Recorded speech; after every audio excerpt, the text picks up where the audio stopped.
जनयुद्ध पनि अब त्यति बेला अब पुरै अब होल्टामर भएर गर्ने भावनाले त्यसलाई अब चाहिँ त्यस कारण केही गर्न पाइएन।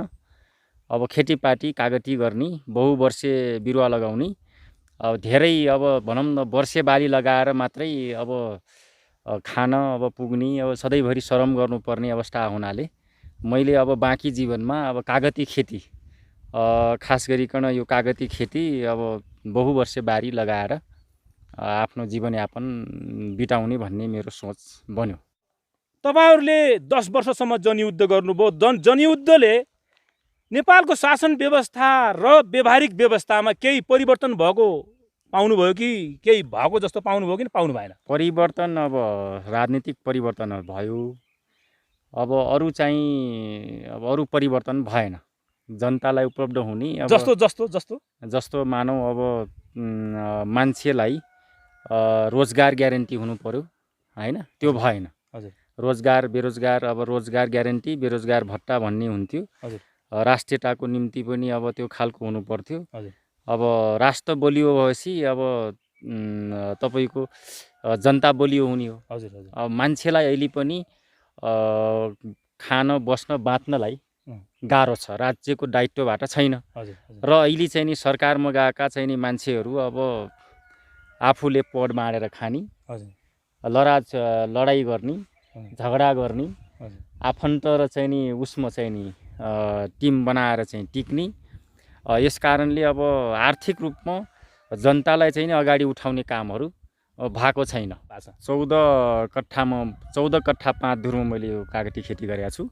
नयाँ बिरुवा 381 वटा छन् र यो पुरानो बिरुवा चाहिँ 74 वटा छन्। 455 बिरुवा अहिले छन्।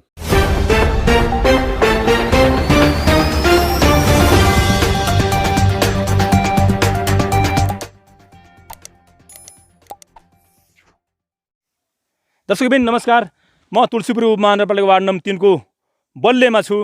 यहाँ भर्खरै नयाँ स्थापित भएको बहुउद्देश्य कृषि तथा पशु फर्ममा छु। यो बहुउद्देश्य कृषि फर्म तथा पशु फार्मका सञ्चालक हुनुहुन्छ तुलसीपुर उपमहानगरपालिका वार्ड नम्बर 10 टरीगाउँ निवासी रामजी चौधरी मिलन हुनुहुन्छ। उहाँले यो क्षेत्रमा यो फर्म स्थापित गरेर अहिले 14 कट्ठा 5 धुर झन्डै 1 बिघा जमिनमा उहाँले कागतीको बिरुवा चाहिँ रोपेर कागती खेती सुरुवात गर्नुभएको छ। यो सँगसँगै उहाँका अरू अथवा यो बहुउद्देश्य कृषि तथा पशु फर्मको अरू पनि के हुन् त उद्देश्य, अरू उद्देश्यका बारेमा पनि म उहाँसँग चाहिँ सोधेर अथवा प्रश्न वाचन गरेर उहाँसँग कुराकानी गरेर म तपाईहरुलाई देखाउने छु। देउराली अनलाइन खबरको यो खोजी पत्रकारिता, यो खोजी न्युज हो। यो खोजी न्युजका बीचमा हामी अहिले तुलसीपुर उपमहानगरपालिका वार्ड नम्बर 3 को बल्ले भन्ने ठाउँमा छौँ। यो ठाउँमा सबै किसानहरूले गहुँ बाली, अन्न बाली र अन्य कोदो, फापर, तोरी बालीहरू लगाउँछन् भने यही ठाउँमा एकजना किसान भनौँ, अहिलेका किसान र त्योभन्दा पहिला नेता हैन, उहाँले एउटा फलफुल खेतीको सुरुवात गर्नुभएको छ, कागती खेती गर्नुभएको छ। नेपाल कम्युनिस्ट नेकपाका 5 नम्बर प्रदेश कमिटी सदस्य हुनुहुन्छ रामजी चौधरी मिलन हुनुहुन्छ। उहाँले तुलसीपुर उपमहानगरपालिका वार्ड नम्बर 3 को यो बल्लेमा आएर कागती खेती गर्नुभएको छ। कागती खेती पनि यहाँ हुन्छ। यो अन्न बाली मात्रै लाएर हुँदैन, यहाँका किसानहरूले यो फलफुल खेतीतर्फ पनि उन्मुख हुनुपर्छ भन्ने उहाँको उद्देश्य राखेर उहाँले अहिले कागती खेती गर्नुभएको छ। यहाँ कागतीमा पानी हालिराख्नु भएको छ। म उहाँसँग थोरै कुरा गर्न चाहन्छु तपाईँ माझमा। नमस्कार। अनि एकछिन यो पाइपलाई बसाउनु पर्यो, हामीसँग कुराकानी गर्नु पर्यो हजुरले। म पहिला अब राजनीतिबाटै जान्छु। अब तत्कालीन नेकपा माओवादी, त्यसपछि एकीकृत नेकपा माओवादी, त्यसपछि नेपाल कम्युनिस्ट पार्टी माओवादी केन्द्र हुँदै अहिले नेपाल कम्युनिस्ट पार्टी नेकपाको 5 नम्बर प्रदेश कमिटीको सदस्य हुनुहुन्छ।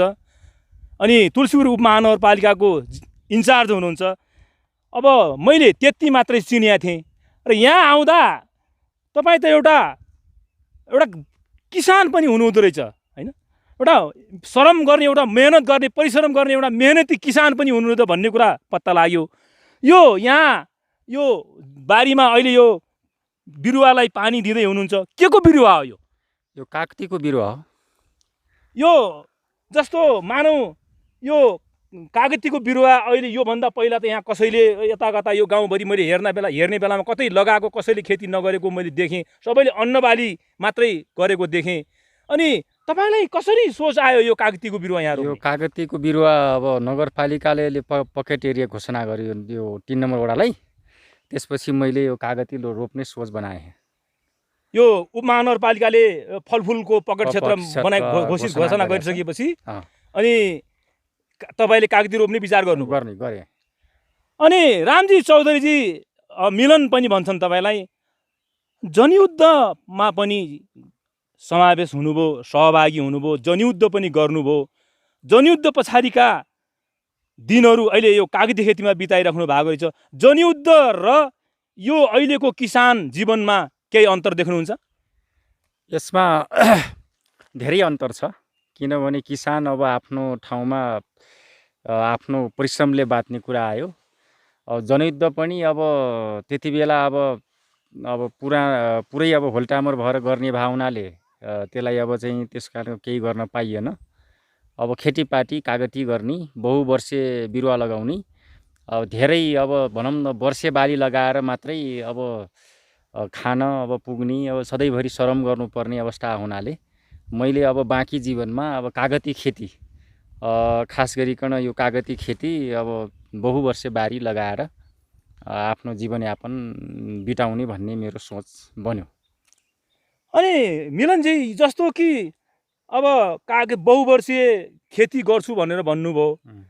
अब तपाईँहरूले 10 वर्षसम्म जनयुद्ध गर्नुभयो। जनयुद्धले नेपालको शासन व्यवस्था र व्यवहारिक व्यवस्थामा केही परिवर्तन भएको पाउनुभयो कि केही भएको जस्तो पाउनुभयो कि पाउनु भएन? परिवर्तन अब राजनीतिक परिवर्तन भयो। अब अरू चाहिँ अब अरू परिवर्तन भएन। जनतालाई उपलब्ध हुने अब जस्तो मानौ अब मान्छेलाई रोजगार ग्यारेन्टी हुनु पर्यो हैन, त्यो भएन। हजुर। रोजगार बेरोजगार, अब रोजगार ग्यारेन्टी बेरोजगार भत्ता भन्ने हुन्थ्यो। हजुर। राष्ट्रियताको निम्ति पनि अब त्यो खालको हुनु पर्थ्यो। हजुर। अब राष्ट्र बलियो भएपछि अब तपाईको जनता बलियो हुने हो। हजुर हजुर। अब मान्छेलाई अहिले पनि खान बस्न बाँच्नलाई गाह्रो छ, राज्यको दायित्वबाट छैन। हजुर। र अहिले चाहिँ नि सरकारमा गएका चाहिँ नि मान्छेहरू अब आफूले पद माडेर खाने, लडाई गर्ने, झगडा गर्ने, आफन्त र चाहिँ नि उसमा चाहिँ नि टिम बनाएर चाहिँ टिक्ने। यस कारणले अब आर्थिक रूपमा जनतालाई चाहिँ नि अगाडि उठाउने कामहरू भएको छैन। गर्ने जारी हुन सक्छ, तर चिज चाहिँ अलिकति धेरै अब तलमाथि भइसकेको छ, बिग्रिसकेको छ भन्ने लाग्छ मलाई। अनि जस्तो अब बिग्रिसकेको छ भन्ने पनि लाग्नुभयो, सायद त्यसैले पनि तपाईँहरू यता डाइभर्ट भएर एउटा बहुवर्षीय खेतीतिर लाग्नुभयो। अनि अब यसरी राजनीतिक जीवनलाई थोरै अब बिसाएर, राजनीतिक जीवन बिसाएर अब यो फलफुल खेतीतिर लाग्नुभएछ। कति जमिनमा यो कागतीको बिरुवा रोप्नु भएको छ? 14 कट्ठा 5 धुरमा रोपेको छु म। 14 कट्ठा 5 धुरमा छ। बिरुवा 381 छ नयाँ बिरुवा। पुरानो 74 वटा छ। सबै गरेर 455 बिरुवा छ अहिले मसँग। जस्तो तपाईँबाट अब यी थप अरू किसानहरूले पनि जस्तो यो तपाईँको कामले अब प्रेरणा पाएर थप अरू किसानहरूले पनि जस्तो यही कागती खेती गर्न चाहे भनेपछि तपाईँले सिकेका सिप अथवा तपाईँले गरेका तालिमहरूबाट यहाँ अरू थप किसानहरूले, गाउँलेहरूले पनि सिक्ने अवसर पाउन सक्छन्। के गर्नुभयो? जस्तो कसरी खाडल खन्नुभयो, कहाँबाट बिरुवा ल्याउनुभयो, कुन चाहिँ नर्सरीबाट बिरुवा ल्याउनुभयो अथवा सरकारले दियो, के सिक्न सक्छन् तपाईँबाट? म पहिला चाहिँ 3.5 मिटरको बिचमा एउटा खाल्टो खने, 40 सेन्टिमिटर गहिरो, 30 सेन्टिमिटर चौडा, र त्यो बिचमा 1 महिनासम्म मलाई यसलाई त्यो घाममा पकायो खाल्टोलाई। त्यसपछि आगोले पनि झार जङ्गलले पोले। त्यसपछि खाल्टो मल र माटो मिसाएर खाल्टो पुरे। त्यसपछि 1 महिनापछि म यो बिरुवा रोपेँ। म बिजौरीबाट यो सल्यानी कागती एउटा निजी बेर्ना भनौँ उत्पादकसँग किनेर। प्रति गोटा कतिमा ल्याउनु भयो? मैले प्रति गोटा अब 15 को दरले ल्याएको छु। 15 को दरले ल्याउनु 15 को दरले ल्याएको छु।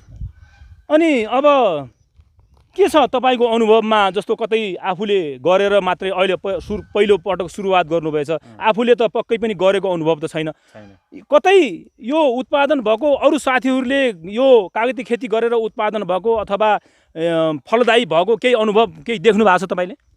त्यस्तो अनुभव चाहिँ मैले देखाएको छैन अब यस्तो खेती गरेको।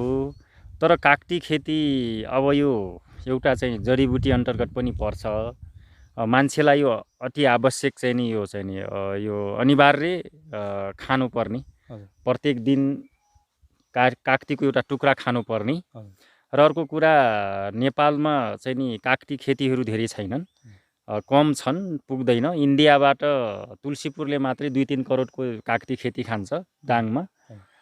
भनेपछि अब यो कागती खेतीको भोलि चाहिँ आम्दानी पनि हुने, बिक्री वितरण पनि हुने। त्यसले गर्दाखेरि अब कागती खेती अब गर्दा राम्रो हुन्छ। 5-6 वर्षपछि फल्छ होला जस्तो लाग्छ मलाई।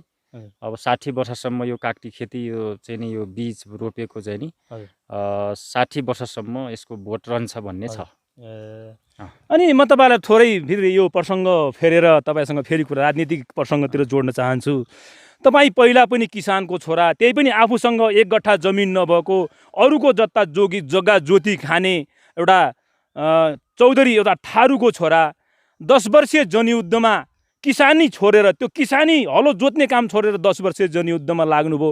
फेरि 10 वर्षीय जनयुद्ध पछाडि फेरि यही किसानीमा फर्किनुभयो। 10 वर्षीय जनयुद्धबाट आर्जन गरेका राज्यका अथवा यो राज्यको शासन व्यवस्था अथवा परिवर्तनका कुराहरू आफूले केही आर्जन गरेका, आफूले केही महसुस गरेका, अथवा जनयुद्ध ठिक थियो कि थिएन भन्ने बारेमा केही भन्न सक्नुहुन्छ? जनयुद्ध ठिक थियो, जनयुद्ध आवश्यक पनि थियो नेपालमा, ठिक पनि भयो। जनयुद्ध धेरै चाहिँ नि राष्ट्रको निम्ति, जनताको लागि ठिकै गर्यो, हामीले त्यो पनि गऱ्यौँ। अब त्यसमा गरेर चाहिँ नि हामीलाई खासै त्यसको दुःख चाहिँ छैन। जनयुद्धले नेपालको चाहिँ नि ठुलो राजनीतिक परिवर्तन चाहिँ नि गरेकै हो। त्यसपछि अब अगाडि बढ्ने कुरामा कस्तो हुन्छ भन्ने कुरामा अब छलफलमै होला जस्तो लाग्छ। अब छलफलमै छ, राजनीति पनि अब यसको साथसाथै गरिराख्ने। अब तपाईँको किसान पहिलेदेखि हामीले बाजे बजै त भनौँ न, बुवादेखि किसान गर्दै आएको मान्छे हौँ। त्यो पनि अर्काको अधियाहरू लाउने त्यस्तो खालको अहिले पनि म लाइराख्छु। तर कुरो के हो भनेपछि अब उमेर चाहिँ नि एक खालको आधाउधी भइसकेपछि अब त्यो खेतीपातीहरू गर्न त सकिन्न, होइन? सकिन्न। यो बहुवर्षीय बाली लगाएपछि अब राजनीति पनि साथसाथै रहिराख्छ। यो पनि अब एक टाइममा जस्तै गरिराखेका कामलाई निरन्तरता दिन खोजेको मैले चाहिँ नि त्यस्तो लाग्छ। अनि अब जस्तो तपाईँ त संविधान सभाको चुनाव अब नेपालमा 2 पटक भयो। संविधान सभाको दोस्रो चुनावमा तपाईँ यो कति नम्बर, 4 नम्बर क्षेत्र कि 3 नम्बर क्षेत्र, 4 नम्बर क्षेत्रबाट प्रत्याशी हुनुहुन्थ्यो। चुनाव चाहिँ हार्नुभयो, होइन? चुनाव हारिसकेपछि अब फेरि जनताको माझमा आउनुभयो। यो अहिले तपाईँ जुन ठाउँमा खेती गरिराख्नु भएको छ, त्यो ठाउँको जनताले तपाईँलाई भोट दियो होला अथवा दिएन होला, के लाग्छ तपाईँलाई? यो ठाउँ अब म 4 नम्बर क्षेत्र उठेको थिएँ संविधान सभा दोस्रो 77मा। यो चाहिँ 3 नम्बर थियो। यहाँको जनता चाहिँ नि भोट अब मलाई हाल्ने ठाउँमा थिएन, म 4 नम्बरकै थिएँ। अब त्यति बेला भोट चाहिँ नि मलाई त्यतिको पार्टीको अवस्था स्थिति कारणले मेरो चाहिँ नि भोट चाहिँ कम थिएन। भोट चाहिँ नि सुहाउँदो भोट थियो मसँग। हजुर। अनि जस्तो अब राजनीति गरिराख्नु भएको छ, अब किसानी अथवा यो फलफुल खेतीलाई पनि चाहिँ सुरुवात गर्नुभएछ। अब फेरि चुनाव त फेरि पनि आउँछ। अब स्थानीय चुनाव आउला, सङ्घीय चुनाव आउला, प्रदेशको चुनाव आउला। फेरि चुनावमा उठु जस्तो, गरु जस्तो, अनि भाषण पनि गरु जस्तो, भोट पनि मागु जस्तो लाग्छ कि लाग्दैन? नै, अब चुनाव आउँछ, अब कार्यकर्ताको हिसाबले भाषण गर्ने, भोट माग्ने, अब मौका परे उठ्ने, होइन? त्यो कुराहरू हुन सक्छ। तर परिस्थिति अनुसार अब आर्थिक कारणले नहुन पनि सक्छ।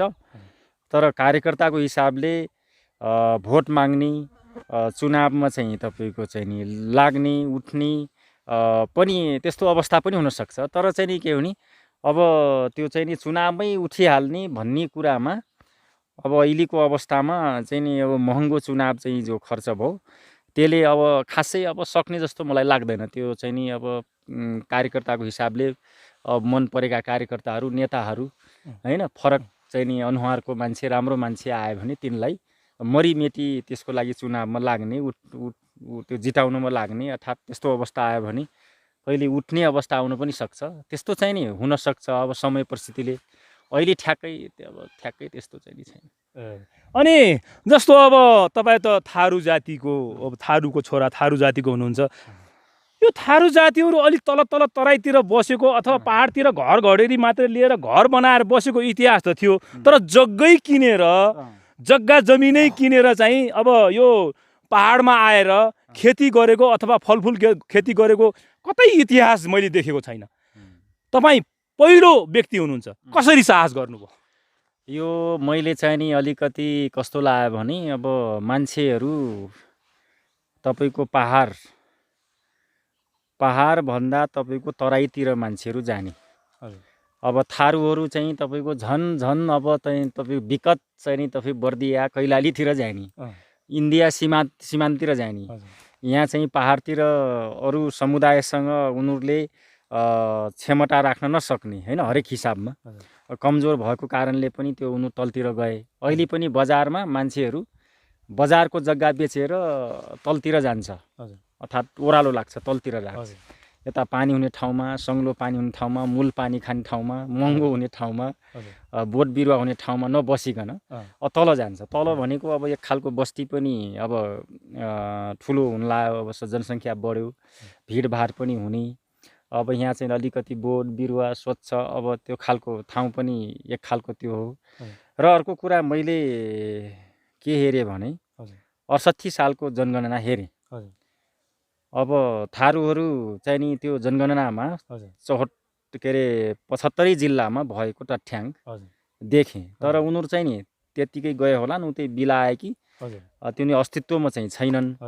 जस्तै मुस्लिम अरू समुदाय जस्तै त्यहाँ चाहिँ अब गुम्बा बनाएर बस्ने के गरे बस्ने अब त्यो खालको चाहिँ नि आफ्नो अस्तित्वहरू सांस्कृतिक अस्तित्वदेखि लिएर पहिचान राखेर बस्या चाहिँ देखिएन।